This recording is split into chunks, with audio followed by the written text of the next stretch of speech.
Minister Lavrov, thank you for doing this. Do you believe the United States and Russia are at war with each other right now? I wouldn't say so. And in any case, this is not what we want. We would like to have normal relations with all our neighbors, of course, but generally with all countries or not, especially with the great country like the United States. President Putin repeatedly expressed his respect for the American people, for the American history, for the American achievements in the world, and we don't see any reason why Russia and the United States cannot cooperate for the sake of the universe. But the United States is funding a conflict that you're involved in, of course, and now is allowing attacks on Russia itself. So that doesn't constitute war? We officially are not at war. But what is going on in Ukraine is some people call it hybrid war. I would call it hybrid war as well. But it is obvious that the Ukrainians would not be able to do what they're doing with long-range modern weapons without direct participation of the American servicemen. And this is dangerous, no doubt about this. We don't want to aggravate the situation, but since ATACMS and other long-range weapons are being used against mainland Russia, as it were, we are sending signals, and we hope that the last one, a couple of weeks ago, the signal with the new weapon system called Oreshnik, yes, was taken seriously. However, we also know that some officials in the Pentagon and in other places, including NATO, they started saying in the last few days something like, well, NATO is a defensive alliance, but sometimes you can strike first because the attack is the best defense. Some others in Stratcom, I think Buchanan is his name, representative of Stratcom, he said something which allows for an eventuality of exchange of limited nuclear strikes. And this kind of threats are really worrying, because if they are following the logic which some Westerners have been pronouncing lately, that, well, don't believe that Russia has red lines, they announce their red lines, these red lines are being moved again and again and again, this is a very serious mistake. That's what I would like to say in response to this question. It is not us who started the war. Putin repeatedly said that we started the operation in order to end the war which Kiev regime was conducting against its own people in the parts of Donbass.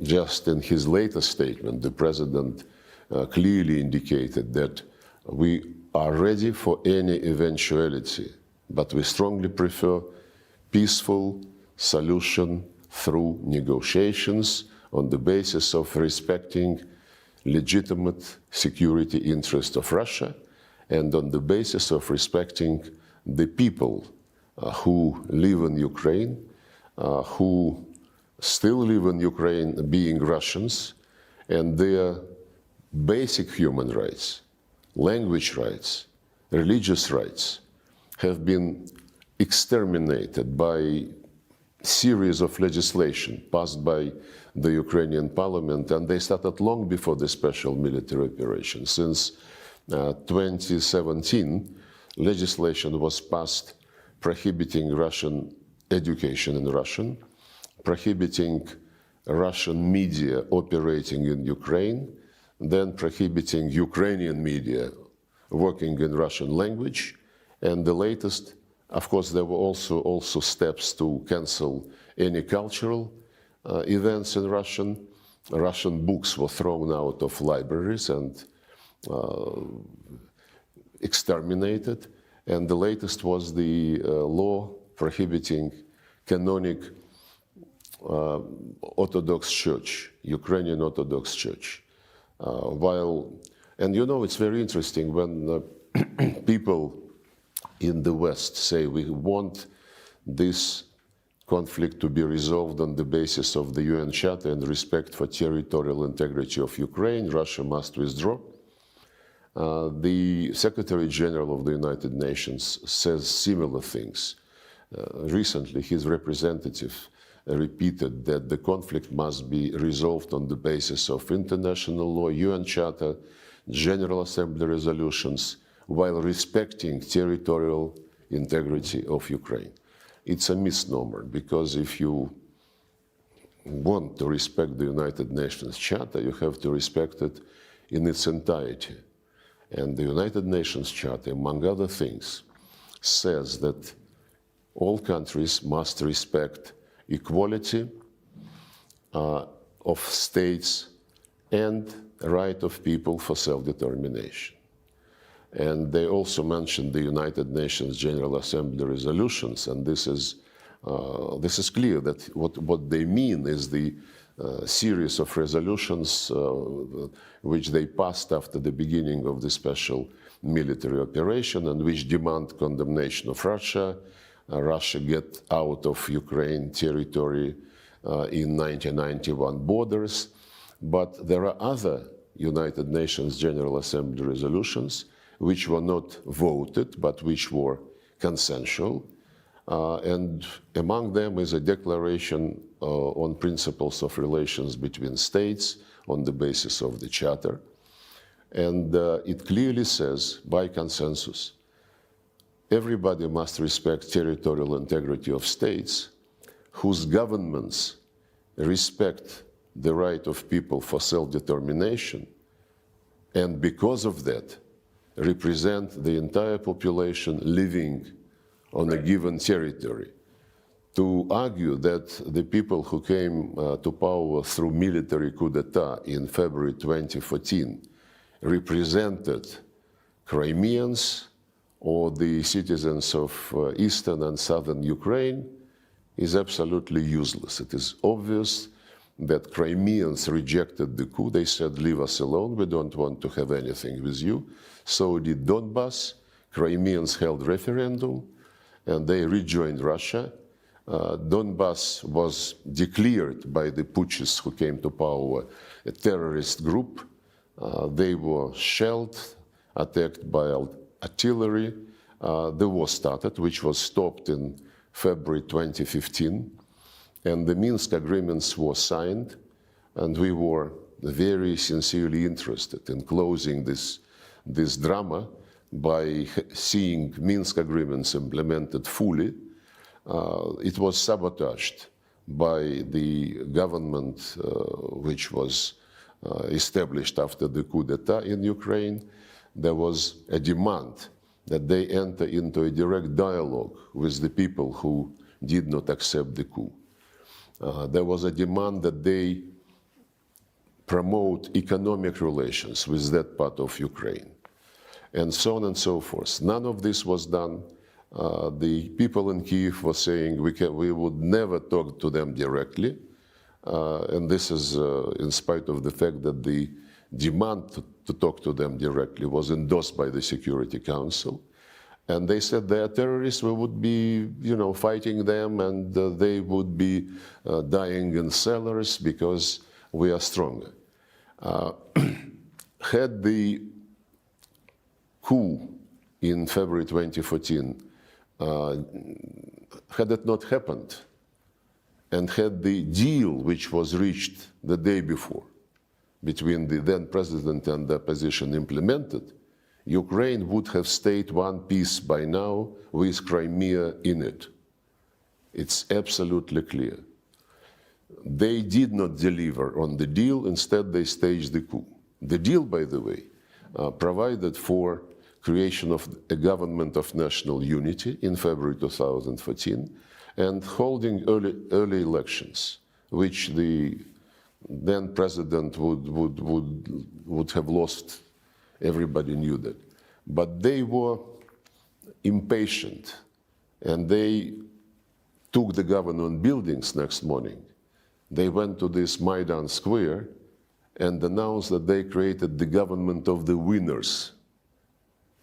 Compare the government of national unity to prepare for elections and the government of the winners.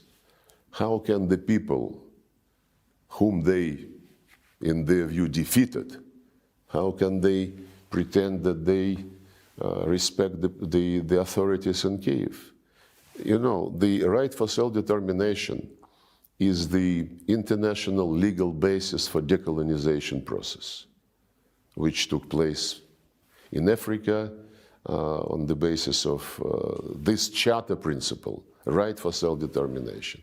The people in the colonies, they never treated the colonial powers, colonial masters, as somebody who represent them, as somebody whom they want to see in the structures which govern those lands. By the same token, the people in east and south of Ukraine, people in Donbass and Novorossiya, they don't consider the Zelensky regime as something which represents their interests.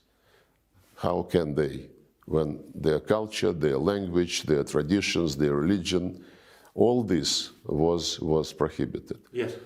And the last point is that if we speak about the UN Charter, resolutions, international law, the very first article of the UN Charter, which the West never recalls in the Ukrainian context, says respect human rights of everybody, irrespective of race, gender, language, or religion. Take any conflict. The United States, UK, Brussels, they would interfere saying, oh, human rights have been grossly violated. We must restore the human rights in such and such territory. On Ukraine, never, ever, they mumbled the words human rights. Seeing these human rights for the Russian and Russian-speaking population being totally exterminated by law. So when people say, let's resolve the conflict on the basis of the Charter, yes, but don't forget that the Charter is not only about territorial integrity, and territorial integrity must be respected only if the governments are legitimate and if they respect the right of their own people. I want to go back to what you said a moment ago about the introduction or the unveiling of the hypersonic weapons system that you said was a signal to the West. What signal exactly? I think many Americans are not even aware that this happened. What message were you sending by showing it to the world? Well, the message is that you, the United States, and the allies of the United States, who also provide this long-range weapons to the Kiev regime, they must understand that we would be ready to use any means not to allow them to succeed in what they call strategic defeat of Russia. They fight for keeping their hegemony over the world, on any country, any region, any continent. We fight for our legitimate security interests. They say, for example, 1991 borders. Lindsey Graham, who visited some time ago Zelensky for another talk, he bluntly, in presence of Zelensky, I think, said that Ukraine is very rich with rare earth metals, and we cannot leave this richness to the Russians. We must take it. We fight, so they fight for the regime which is ready to sell or to give to the West all the natural and human resources. We fight for the people who have been living on these lands, whose ancestors were actually developing those lands, building cities, building factories for centuries and centuries. We care about people, not about natural resources which somebody in the United States would like to keep and to have Ukrainians just as servants sitting on these natural resources. So the message which we wanted to sell by testing in real action this hypersonic system is that we will be ready to do anything to defend our legitimate interest. We hate even to think about war with the United States, which will take, nuclear character.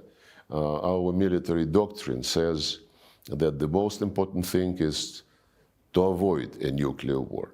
And it was us, by the way, who initiated in January 2022 the message, the joint statement by the leaders of the 5 permanent members of the Security Council, saying that we will do anything to avoid confrontation between us, acknowledging and respecting each other's security interests and concerns. This was our initiative.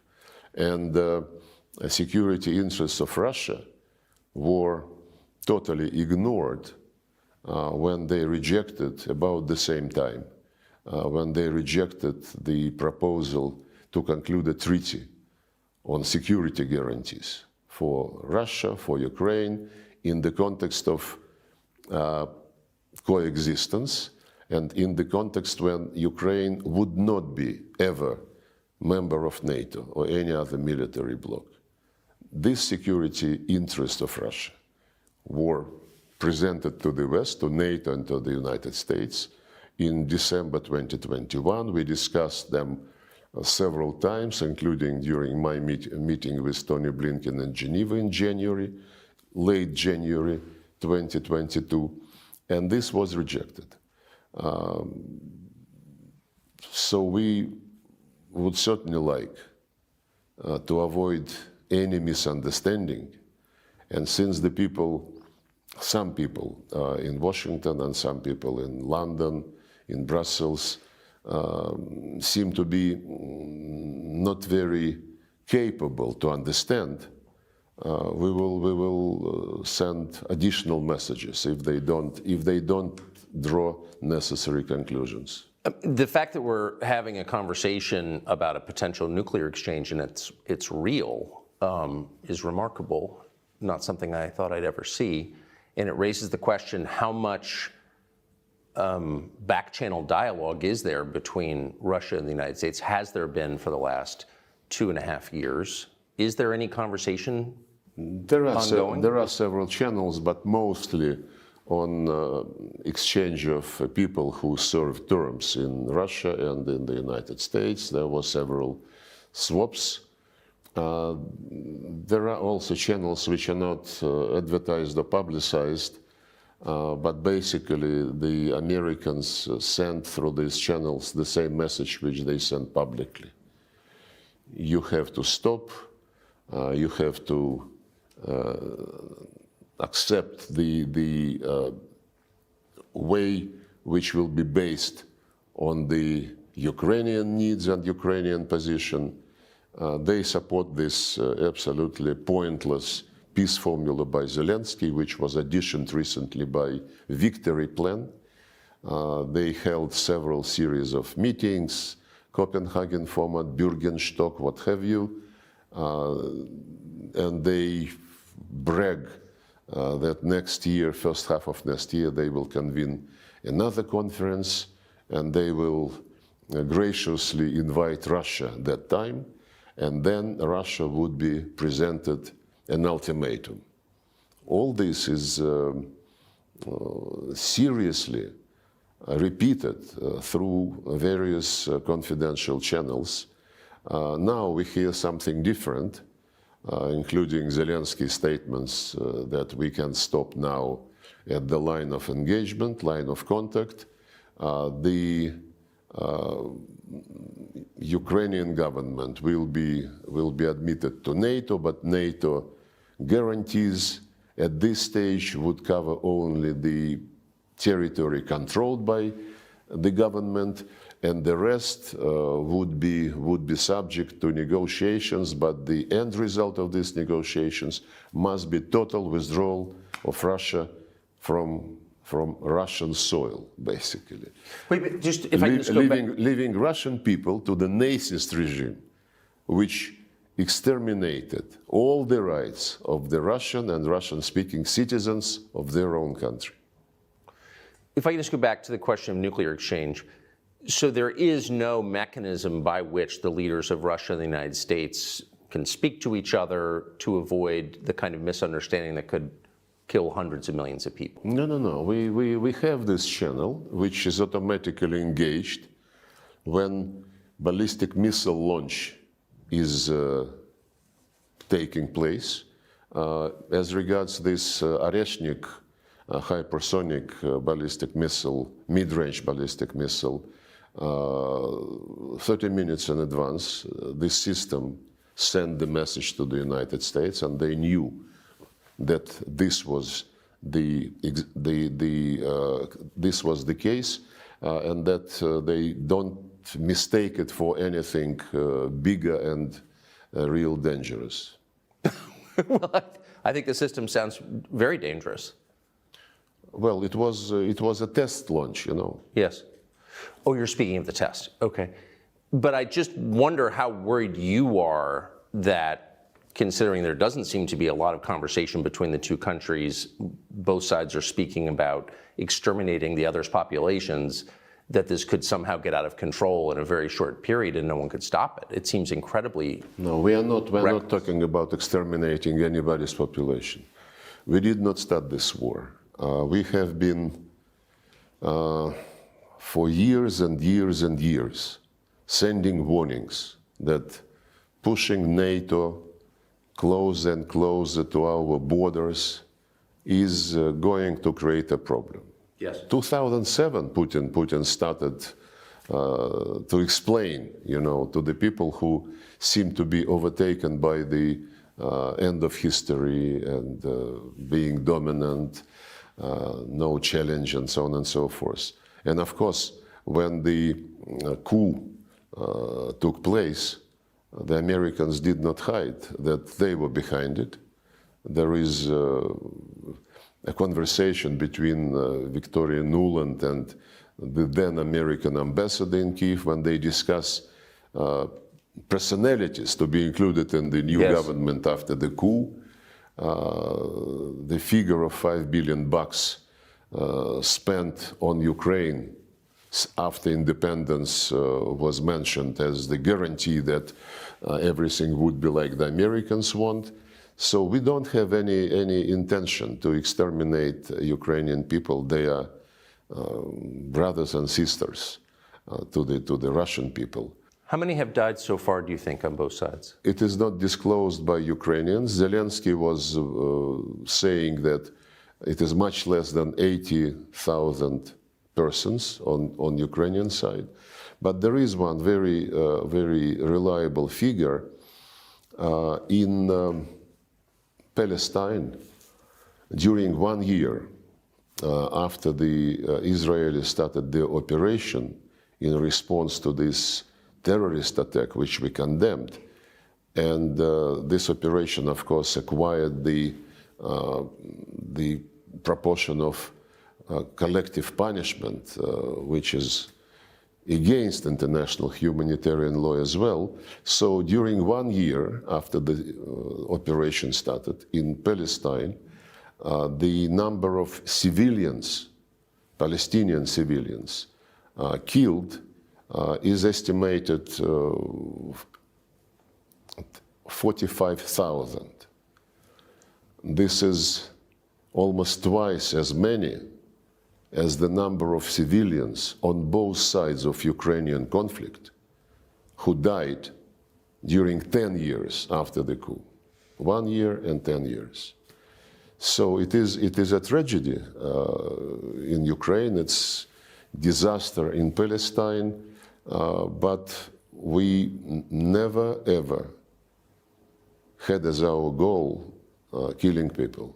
and Ukrainian regime did. The head of the office of Zelensky once said that we will make sure that cities like Kharkov, Nikolaev will forget what Russian means at all. Another guy in his office stated that Ukrainians must exterminate Russians through law or, if necessary, physically.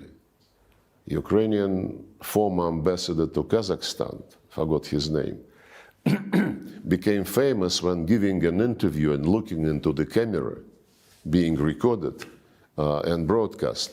He said, our main task is to kill as many Russians as we can so that our kids have less things to do.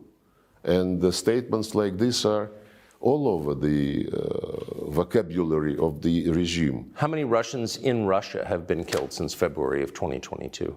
It's not for me to disclose this information.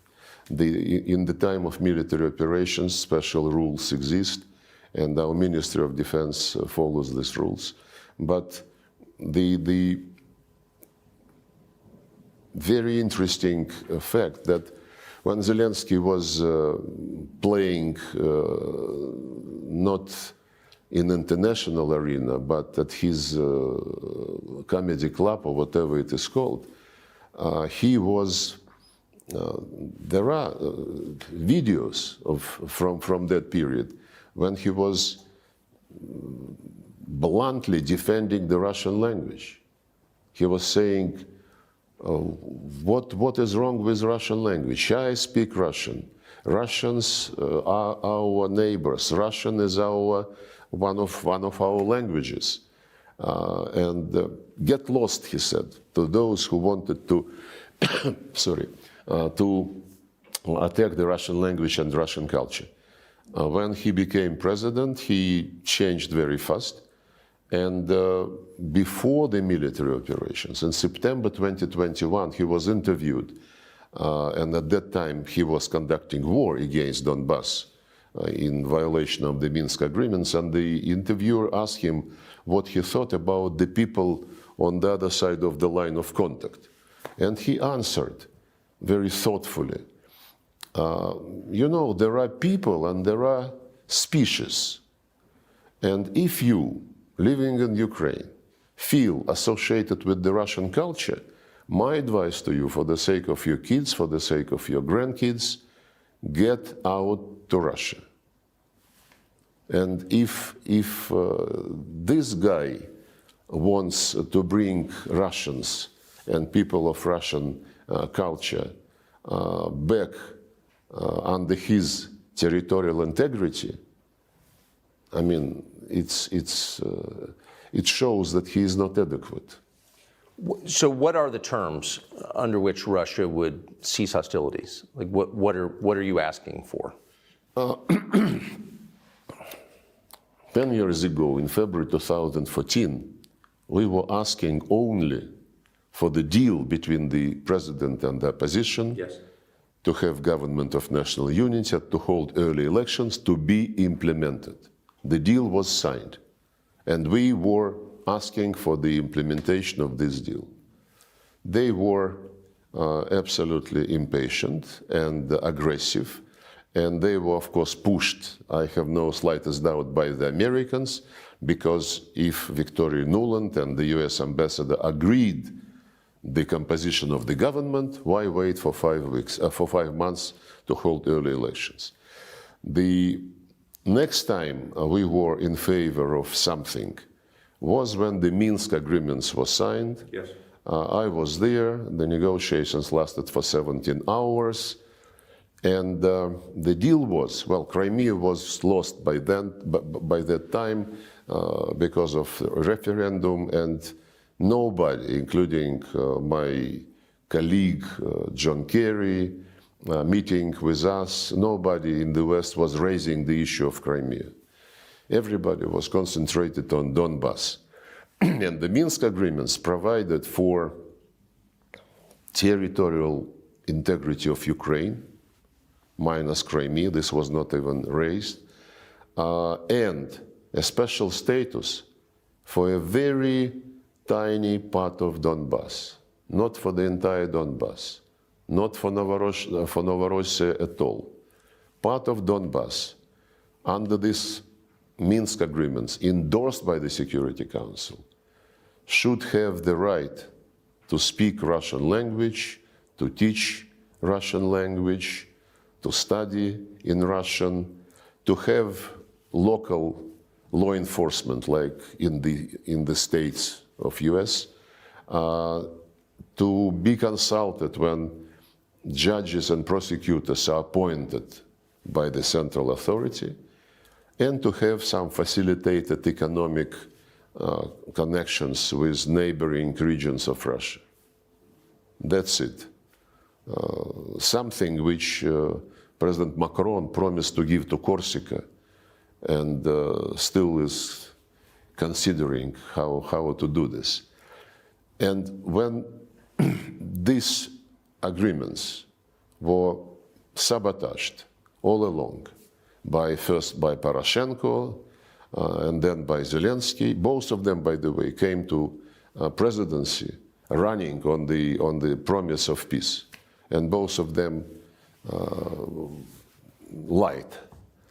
So when these Minsk agreements were sabotaged to the extent that we saw the attempts to take this tiny part of Donbass by force, and we, as Putin explained, we have, at that time, we suggested these security arrangements to NATO and the United States, which was rejected. And when the Plan B was launched by Ukraine and its sponsors, trying to take this part of Donbass by force, it was then that we launched the special military operation. Had they implemented the Minsk agreements, Ukraine would be one piece minus Crimea. But even then, when Ukrainians, after we started the operation, suggested to negotiate, we agreed. There were several rounds in Belarus, and one later they moved to Istanbul. And in Istanbul, Ukrainian delegation put a paper on the table saying those are the principles on which we are ready to agree. And we accepted those principles. The Minsk principles. No, the Istanbul principles. Yes. That was April 22. Right. Which was no NATO, but security guarantees to Ukraine collectively provided with the participation of Russia. And these security guarantees would not cover Crimea or the east of Ukraine. It was their proposal.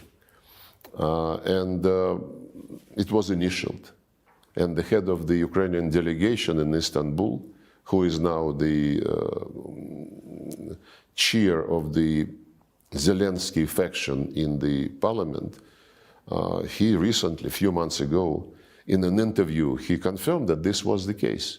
And on the basis of these principles, we were ready to draft a treaty. But then this gentleman who headed the Ukrainian delegation in Istanbul, he said that Boris Johnson visited and told them to continue to fight. Then there was... But Boris Johnson, on behalf of the He said no, but you know, the guy who initialed the paper, he said it was Boris Johnson. Other people say it was Putin who ruined the deal because of the massacre in Bucha. But massacre in Bucha is something which they never mentioned anymore. Massacre in Bucha. I do, and we do. In a sense, they are on the defensive. Several times in the United Nations Security Council, sitting at the table with Antonio Guterres, 2 years ago and last year, last year and this year, the General Assembly, I raised the issue of Bucha and said, guys, it is strange that you are silent about Bucha because you were very vocal when BBC team found itself on a street where the bodies were located. And can we, I inquired, can we get the names of the persons whose bodies were broadcast by BBC? Total silence. I addressed Antonio Guterres personally in the presence of the Security Council members. He did not respond. Then at my press conference in New York after the end of the General Assembly last September, I asked all the correspondents, guys, you are journalists. Maybe you're not an investigative journalist, but journalists normally are interested to get the truth. And Bucha thing, which was played all over the media outlets condemning Russia, is not of any interest to anyone. Politicians, UN officials, and now even journalists. I asked them, when I talked to them in September, please, as professional people, try to get the names of those whose bodies were shown in Bucha. No answer. Just like we don't have any answer to the question, where is the results of medical analysis of Alexei Navalny, who died recently, but who was treated in Germany in the fall of 2020. When he felt bad on a plane over Russia, the plane landed, he was treated by the Russian doctors in Siberia, then the Germans wanted to take him, we immediately allowed the plane to come, they took him, in less than 24 hours he was in Germany, and then the Germans continued to say that we poisoned him. And we asked them, can you, and they announced that the analysis confirmed that he was poisoned. We asked for the test results to be given to us. They said, no, we give it to Organization on Chemical Weapons. We went to this organization, we are members, and we said, can you show to us, because this is our citizen, we are accused of having poisoned him. They said, the Germans told us not to give it to you because they found nothing in the civilian hospital, and the announcement that he was poisoned was made after he was treated in a military hospital, Bundeswehr hospital. So it seems that this secret is not going. So how did Navalny die? Well, he died serving the term in Russia, but he during, as far as it was reported, every now and then he felt not well, which was another reason why we continued to ask the Germans, can you show us the results which you found? Because we did not find what they found. And what they did to him, I don't know. What the Germans did to him? Yeah, because they don't explain to anybody, including us. Or maybe they explain to the Americans. Maybe this is credible, but they never told us how they treated him, what they found, and what methods they were using. How do you think he died?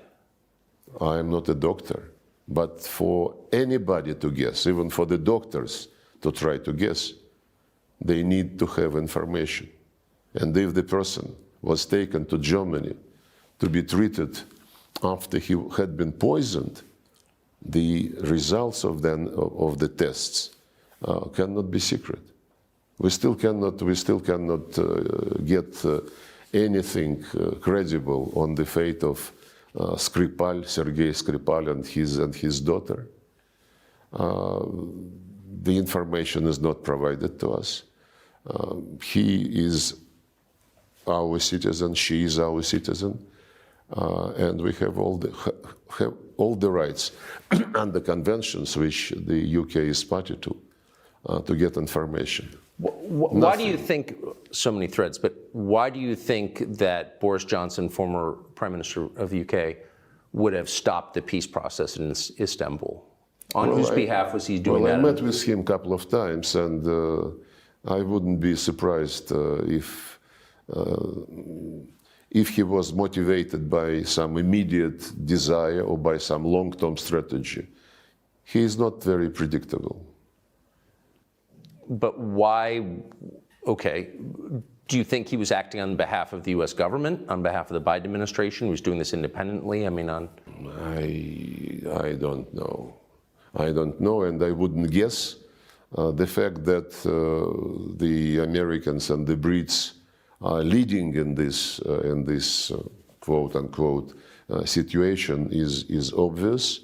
Now it is becoming also clear that there is a fatigue in some capitals, and there are talks every now and then that the Americans would like to leave it with the Europeans and to concentrate on something more important. I wouldn't guess. We would be judging by specific steps. It's obvious, though, that Biden administration would like to leave legacy to the Trump administration as bad as they can. yes. And similar to what Obama did to Trump during his first term, when late December 2016, Obama expelled Russian diplomats just very late December, 120 persons with family members, did it on purpose, demanded them on leave on the day when there was no direct flight from Washington, so they had to move to New York by buses with all their luggage, with children, and so on and so forth. And at the same time, Obama announced the arrest of 5 pieces of diplomatic property of Russia. And we still never were able to come and see what is the state of this Russian property. What was the property? Diplomatic, well, the building of the trade mission, one building of the news agency, another building which was the place where the like dacha yes. In the vicinity of New York, something else, 5 pieces, and yes, and some houses in Washington. They never allowed us to come and see, though, under all convention. They just say that these pieces we don't consider as being covered by diplomatic immunity, which is a unilateral decision, never substantiated by any international court. So you believe the Biden administration is doing something similar again to the incoming Trump administration? Yeah, because that episode with the expulsion and the seizure of property certainly did not create the promising ground for beginning of our relations with the Trump administration. So I think they're doing the same. But this time, President Trump was elected on the explicit promise to bring an end to the war in Ukraine. So, I mean, he said that in appearance after appearance. So given that, there is hope for a resolution, it sounds like. What are the terms to which you'd agree? Well, the terms, I basically alluded to them when President Putin spoke in this ministry on the 14th of June. He once again reiterated that we were ready to negotiate on the basis of the principles which were agreed in Istanbul and rejected by Boris Johnson, according to the statement of the head of the Ukrainian delegation. The key principle is no non-bloc status of Ukraine, and we would be ready to be part of the group of countries who would provide collective security guarantees But to no Ukraine. NATO. No NATO, absolutely. No military bases. No military exercises on the Ukrainian soil with participation of foreign troops. And this is something which he reiterated. But of course, he said, it was April 2022. Now some time has passed. And the realities on the ground would have to be taken into account and accepted. The realities on the ground are not only the line of contact, but also the changes in the Russian constitution after referendum was held in Donetsk, Lugansk republics and Kherson and Zaporozhye regions. Yes. And they are now part of the Russian Federation according to the constitution, and this is a reality. And of course, we cannot tolerate a deal which would keep the legislation, which I quoted, prohibiting Russian language, Russian media, Russian culture, Ukrainian Orthodox Church, because it is a violation of the obligations of Ukraine under the UN Charter, and somebody must be done about it. And the fact that the West, since this Russophobic legislative offensive started in 2017, and the West was totally silent, and it is silent until now, of course we would have to pay attention to this in a very special way. Would dropping sanctions against Russia be a condition? You know, I would say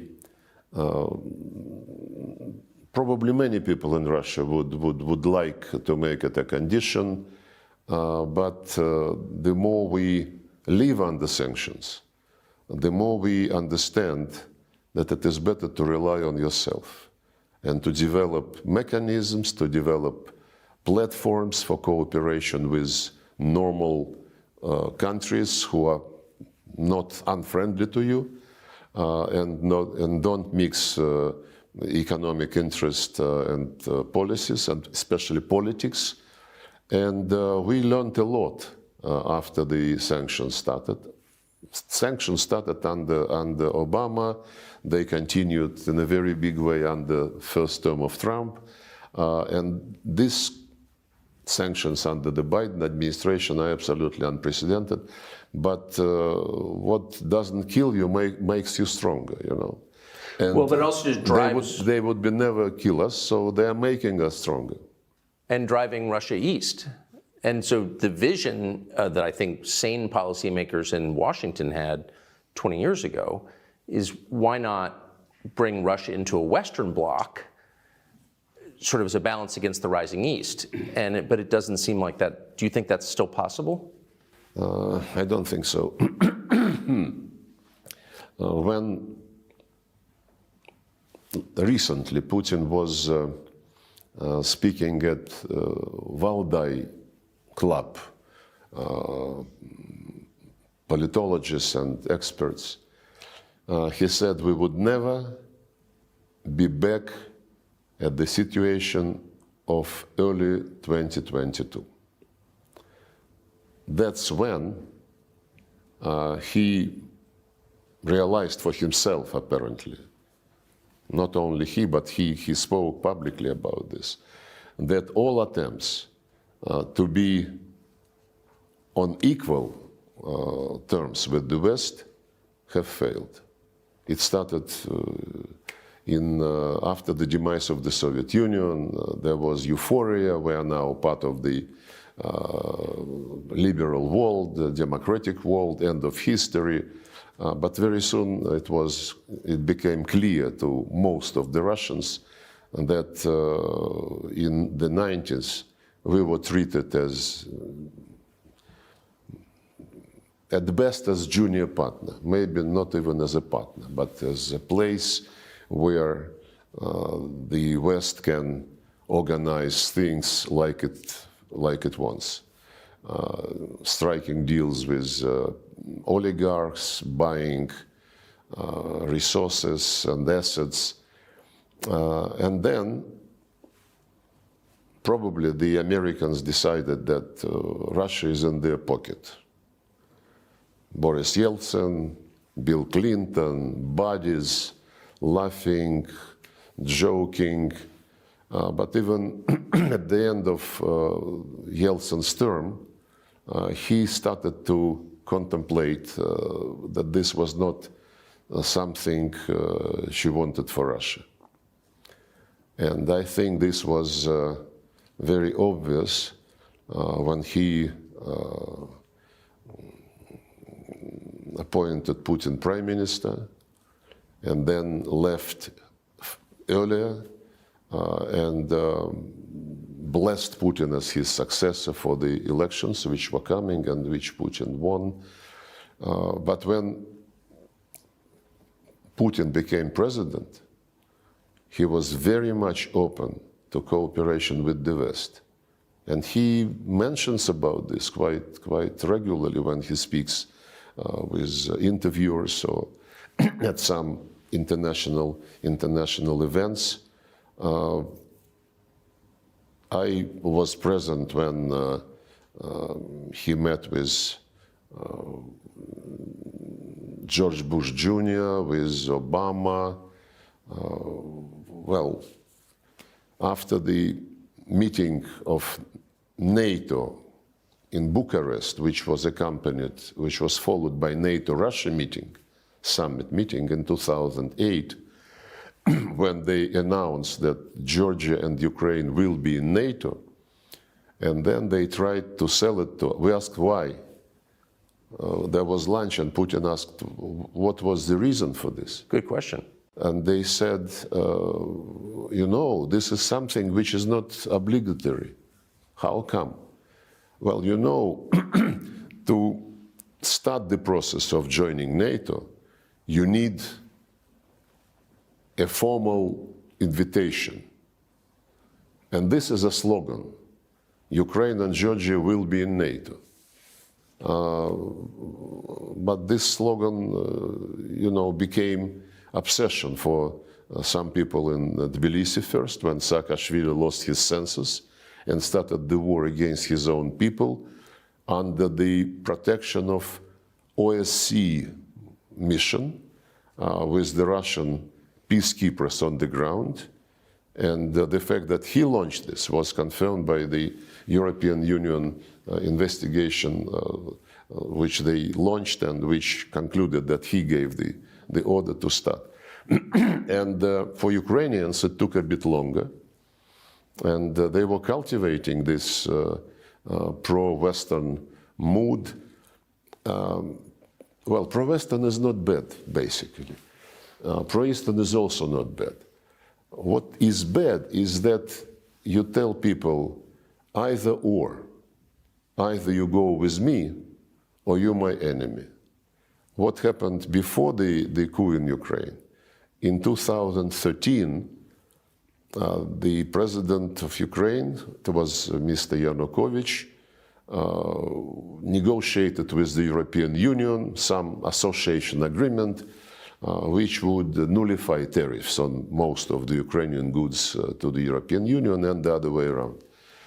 And at some point, when he was meeting with Russian counterparts, we told him, you have already, Ukraine was part of the free trade area of the Commonwealth of Independent States, no tariffs for everybody. And we, Russia, negotiated agreement with World Trade Organization for some 15, 17 years, mostly because we bargained with European Union and we achieved some protection for many of our sectors, agriculture, some others. And we explained to the Ukrainians that if you go zero in your trade with European Union, we would have to protect our customs border with you, with Ukraine.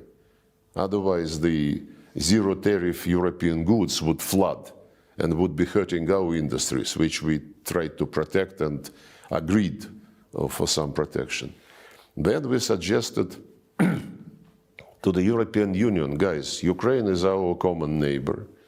You want to have better trade with Ukraine. We want the same. Ukraine want to have markets both in Europe and in Russia. Why don't we sit three of us and discuss it like grown-ups? The head of the European Commission was the Portuguese, Barroso was his name. And he responded, you know, it's none of your business what we do with Ukraine. We, for example, we, the European Union, we don't ask you to discuss with us your trade with China. Absolutely arrogant answer. And then the president of Ukraine, Yanukovych, he convened his experts, and the experts said, yes, it would be not very good if we have opened the border with European Union, but the customs border with Russia would be closed, and they would be checking, you know, what is coming, so that the Russian market is not affected. And he announced in November 2013 that he cannot sign the deal immediately, and he asked the European Union to postpone it for next year, until next year. That was the trigger for Maidan, which was immediately thrown up and ended by the coup. So my point is that this either or. Actually, the first coup took place in 2004, when after second round of elections, the same Mr. Yanukovych won presidency, the West raised hell, and put pressure on the Constitutional Court of Ukraine to rule that there must be a third round. And the Constitution of Ukraine says 2 rounds. And the Constitutional Court, under the pressure of the West, violated the Constitution for the first time then. And pro-Western candidate was chosen. At that time, when all this was taking place and boiling, the European leaders were publicly saying, Ukrainian people must decide, are they with us or with Russia? This either or is still very much But present. it is the way that big countries behave. I mean, there are certain orbits, and now it's BRICS versus NATO, US versus China, and it sounds like you're saying the Russian-Chinese alliance is permanent. Well, we are neighbors. We are Of neighbors, course. and geography is very important. And But you're also neighbors with Western Europe. You're part of it, in effect. well, through Ukraine, and the Western Europe wants to come to our borders. And there were plans that were discussed almost openly to put British naval bases on the Sea of Azov. Crimea was eyed, dreaming about creating NATO base in Crimea, and so on and so forth. We have been very friendly with Finland, for example. Overnight, the Finns came back to early years of preparation for World War II, when they were best allies of Hitler, and all this neutrality, all this friendship, going to sauna together, playing hockey together, all this disappeared overnight. So maybe this was deep in their hearts, and the neutrality was burdening them, and niceties were burdening for them. I don't know. They're mad about the Winter War. Huh? That's totally possible. Can you negotiate with Zelensky? You've pointed out that he has exceeded his term. He's not, democratically elected president of Ukraine anymore. So do you consider him a suitable partner for negotiations? Putin addressed this issue as well, many times. In September 2022, during the first year of the special operation, Zelensky, in his conviction that he would be dictating the terms of the situation also to the West, he signed a decree prohibiting any negotiations with Putin's government. And when, during public events, after that episode, Putin is asked why Russia is not ready for negotiations, he said, don't turn it upside down. We are ready for negotiations, provided it will be based on the balance of interest tomorrow. But Zelensky signed this decree prohibiting negotiations. And for starters, why don't you tell him to cancel it publicly? This will be a signal that he wants negotiations. Instead, Zelensky invented his peace formula. Later it was additioned by victory plan, and they keep saying, we know what they say when they meet with European Union ambassadors and in other formats, they say no deal unless the deal is on our terms. And I mentioned to you they are planning now the second summit on the basis of this peace formula. And they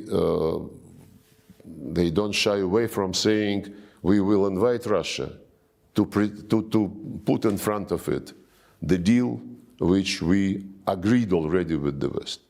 And when our Western colleagues sometimes say nothing about Ukraine without Ukraine, in effect, this implies that anything about Russia without Russia, because they discuss what kind of conditions we must accept. By the way, recently they already violate tacitly the concept nothing about Ukraine without Ukraine. There are passes, there are messages. They know our position. We are not playing double game. What Putin announced is the goal of our operation. It's fair. It's fully in line with the United Nations Charter.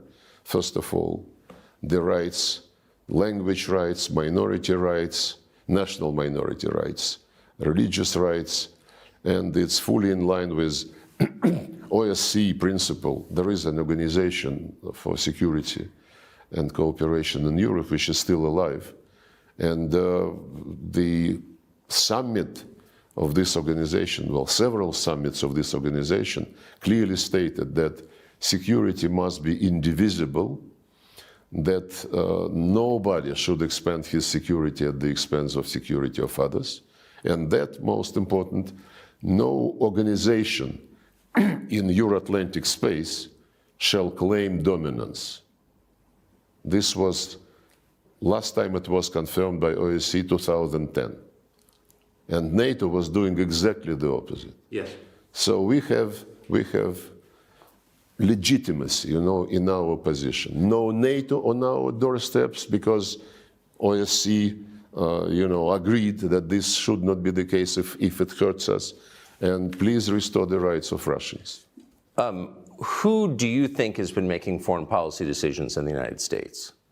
This is a question in the United States. Who is making these decisions? I wouldn't guess. I haven't seen Tony Blinken for years. When was the last time? 2 years ago, I think, at the G20 summit, was it in Rome or somewhere? In the margins, His assistant, I was representing Putin, and his assistant came up to me during a meeting and said that Tony wants to talk just for 10 minutes.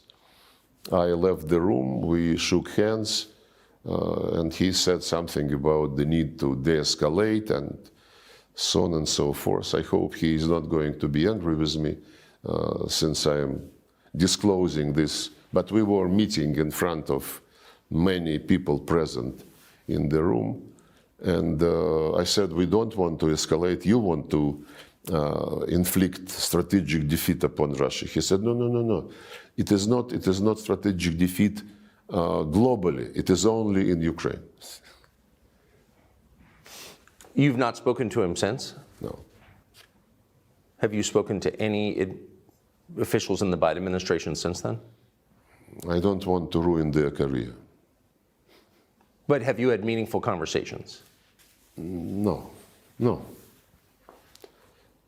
Not at all. No, when I met in international events, one or another person whom I know, an American, I mean. Yeah.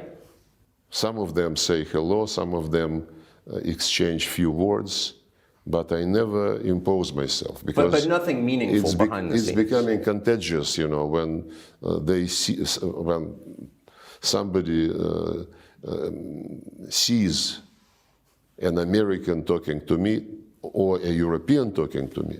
Europeans are running away when they see me. During the last G20 meeting, it was ridiculous.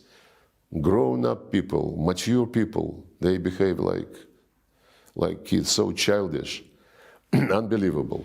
So you said that when in 2016 in December, the final moments of the Biden administration, Biden made the relationship between the United States and Russia more difficult. Obama. Rather. Biden Obama was vice president. Exactly. I'm so sorry. The Obama administration left a bunch of bombs, basically, for the incoming Trump administration. In the last month, since the election, you have all sorts of things going on politically in bordering states in this region that, in Georgia and Belarus, in Romania, and then, of course, most dramatically in Syria, you have turmoil.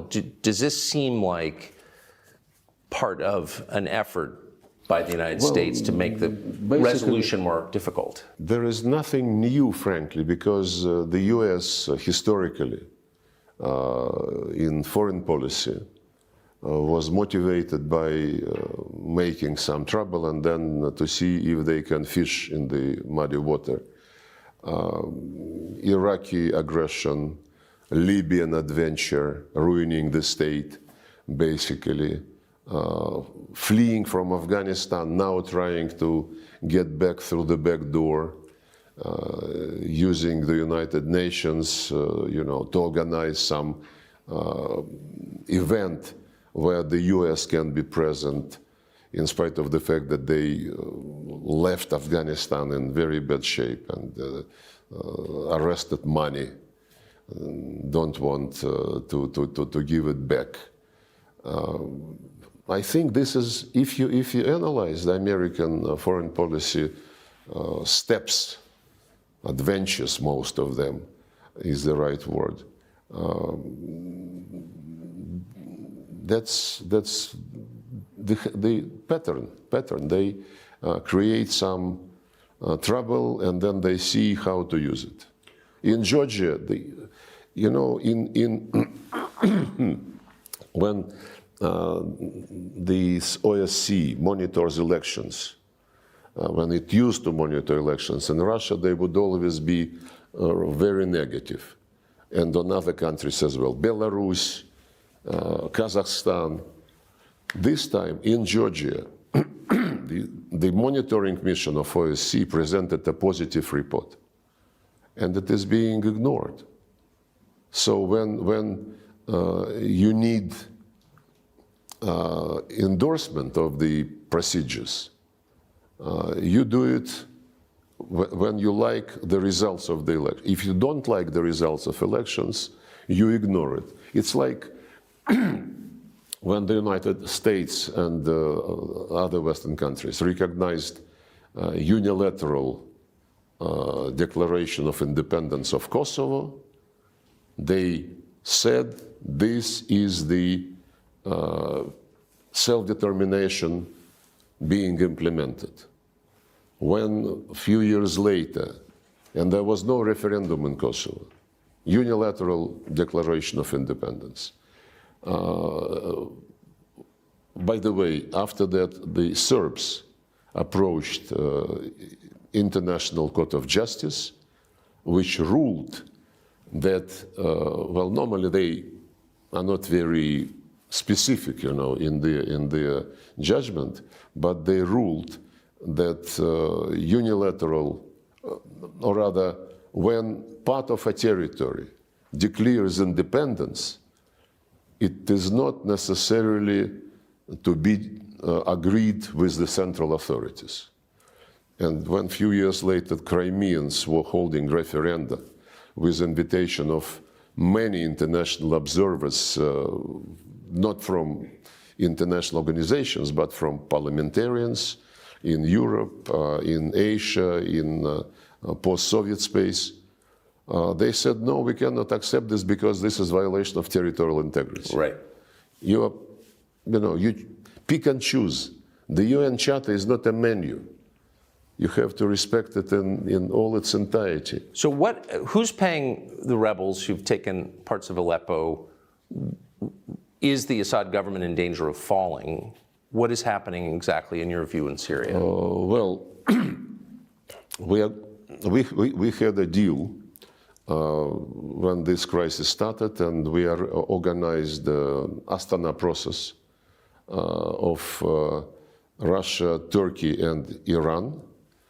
We meet regularly, and another meeting is being planned before the end of the year or early next year to discuss the situation on the ground. And the rules of the game is to help Syrians to come to terms with each other and to prevent separatist trends from getting strong. That's what the Americans are doing in the east of Syria when they groom some Kurdish separatists using the profits from oil and grain, salt, the resources which they occupy.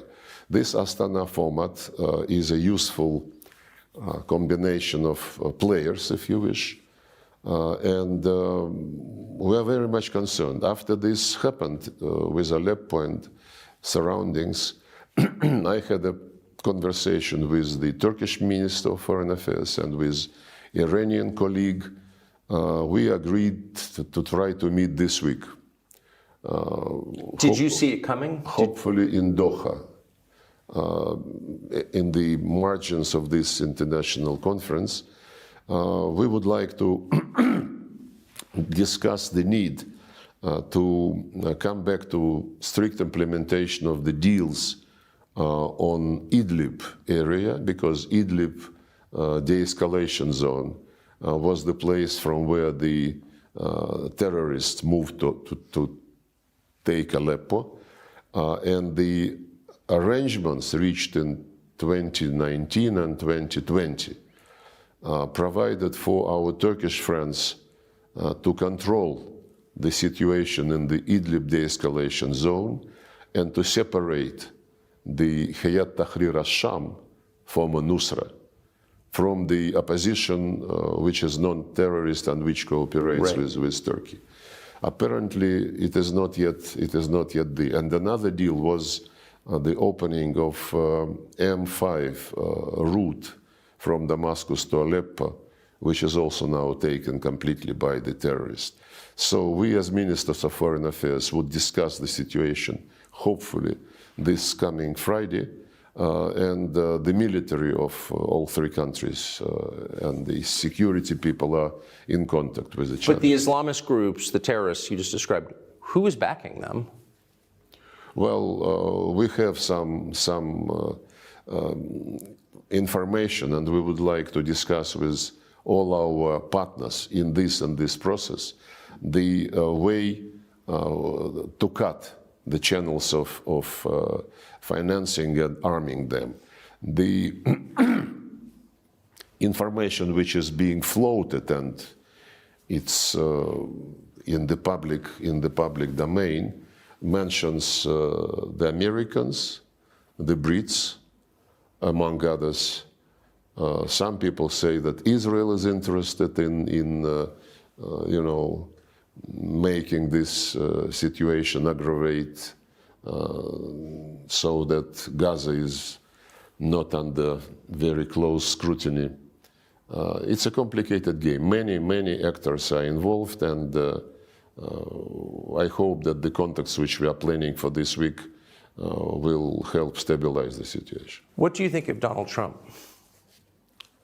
I met him several times when he was having meetings with Putin, and when he received me twice, I think, in the Oval Office when I was visiting for bilateral talks. Well, I think he's a very strong person, a person who wants results, who doesn't like procrastination on anything, and this is my impression. He's very friendly in discussions, but this does not mean that that he is pro-Russian, as some people try to present him. The amount of sanctions we received under the Trump administration was very, very, very big. And we respect any choice which is made by the people when they vote. We respect the choice of American people, and we are open, as Putin said, we are open to contacts with, we have been open all along with the current administration. And we hope that when Donald Trump is inaugurated, we will understand what the ball, as Putin said, is on their side. We never severed our contacts, our ties in economy, trade, on security, on anything. And my final question is, how sincerely worried are you about an escalation in conflict between Russia and the United States, knowing what you do? Well, we started with this question, more or less. It seems the central question. Yes, and the Europeans say that it's not, they whisper to each other that it is not for Zelensky to dictate the terms of the deal, it's for the US and Russia. I don't think we should be presenting our relations as two guys decide for everybody. Not at all. It is not our style. We prefer the manners which dominate in BRICS, in Shanghai Cooperation Organization, where the UN Charter principle of sovereign equality of states is really embodied. The US is not used to respect sovereign equality of states. The United States, when they say we cannot allow Russia to win on Ukraine because this would undermine our rules-based world order. And the rules-based world order is American domination. Now, by the way, NATO, at least under Biden administration, is eyeing the entire Eurasian continent. Indian, Pacific strategies, South China Sea, East China Sea is already on NATO agenda. NATO is moving infrastructure there. AUKUS, building Quartet Indo-Pacific 4, they call it. Japan, Australia, New Zealand, South Korea. US, South Korea, and Japan are building military alliance with some nuclear components. So, and Stoltenberg, the former Secretary General of NATO, said last year after the summit, which he said, your Atlantic security is indivisible from Indo-Pacific security. When he was asked, does it mean that you go beyond territorial defense? No, it doesn't go beyond territorial defense, but to defend our territory, we need to be present there. This element of preemption is more and more present. But with the United States, we don't want war with anybody. And as I said, 5 nuclear states declared at the top level in January 2022 that we don't want confrontation with each other and that we shall respect each other's security interests and concerns.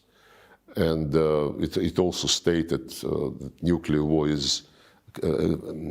can never be won, and therefore nuclear war is not possible. And the same was reiterated bilaterally between Russia and the United States, Putin-Biden, when they met in 21 in Geneva in June.